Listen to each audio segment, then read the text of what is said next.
Hi friends, இன்றைக்கி என்னோடய friend ஒருத்தவங்க புளி சாதம் ரெசிபி கேட்டிருந்தாங்க. அவங்களுக்காக புளி சாதம் ரெசிபி பார்த்துடலாமா? முதல்ல பேன் வச்சு அதில் கருவேப்பிலை, வரமிளகாய், மிளகு, ஜீரகம், வெந்தயம், மல்லி இதெல்லாம் நல்லா ட்ரை ரோஸ்ட் பண்ணி எடுத்துக்கோங்க. எல்லாமே நல்லா பொரியிற அளவுக்கு நல்லா ட்ரை ரோஸ்ட் பண்ணி எடுத்துக்கோங்க. நல்லா பொரிஞ்சாதான் நல்ல வாசனையாக இருக்கும். இந்த பொடி தான் நம்ம புளி சாதத்துக்கு மெயினானது. பார்த்திங்களா, எந்த அளவுக்கு பொடி பொரியுதோ அந்த அளவுக்கு சூப்பராக இருக்கும்.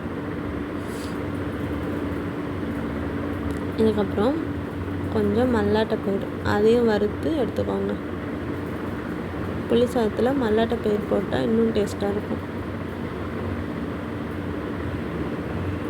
மல்லாட்டையோட தோல் மட்டும் கலர் மாறுற வரைக்கும் பொரித்து எடுத்துக்கலாம்.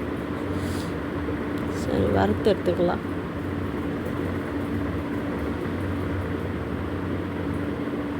அதுக்கப்புறம் நம்ம வறுத்து வச்ச பொடியை அரைச்சி இந்த மாதிரி கன்சிஸ்டன்சியில் எடுத்துக்கணும்.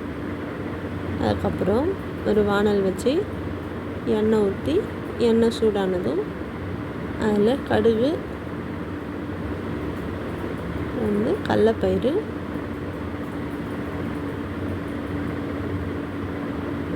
கடலைப்பயிறு பொரிஞ்சதும் ஒரு 2 வரமிளகாய் நான் குட்டி குட்டியாக கட் பண்ணி போட்டிருக்கேன். அது கூட கருவேப்பிலை போட்டு பொரிய விட்டுருங்க.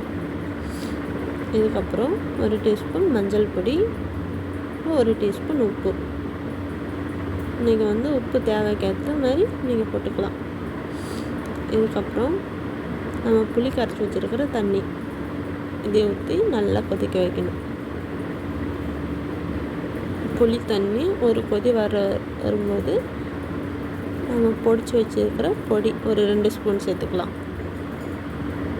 போட்டு நல்லா கொதிக்க வைக்கணும். புளி தண்ணியோடைய பச்சை ஸ்மெல் போகிற வரைக்கும் நல்லா கொதிக்கணும். இப்போ தான் புளி ரசம் நல்லா சுண்டி வரும். சுண்டி வந்தால் தான் நல்ல டேஸ்ட் கொடுக்கும். நம்ம சாதம் போட்டு கிண்டும் போது நல்ல டேஸ்ட் கொடுக்கும். கொதித்து வரும்போது நம்ம வறுத்து வச்சுருக்கிற மல்லாட்டை பயிரை தோல் நீக்கி அதில் சேர்த்துக்க வேண்டியதான். இதுக்கப்புறம் நல்லா கொதிக்க விடுங்க. பார்த்திங்களா, நம்ம எவ்வளோ தண்ணி ஊற்றணும், ஆனால் எந்த அளவுக்கு சுண்டி வந்திருக்குன்னு. அவ்வளோதான், ரெடி ஆயிடுச்சு. இதுக்கப்புறம் நம்ம சூடான சாதத்தில் போட்டு கிளறி சூடாக சர்வ் பண்ண வேண்டியதுதான். இதோ நீங்கள் கேட்ட புளி சாதம் ரெடி. மறக்காமல் என் சேனலுக்கு சப்போர்ட் பண்ணுங்கள். Bye friends.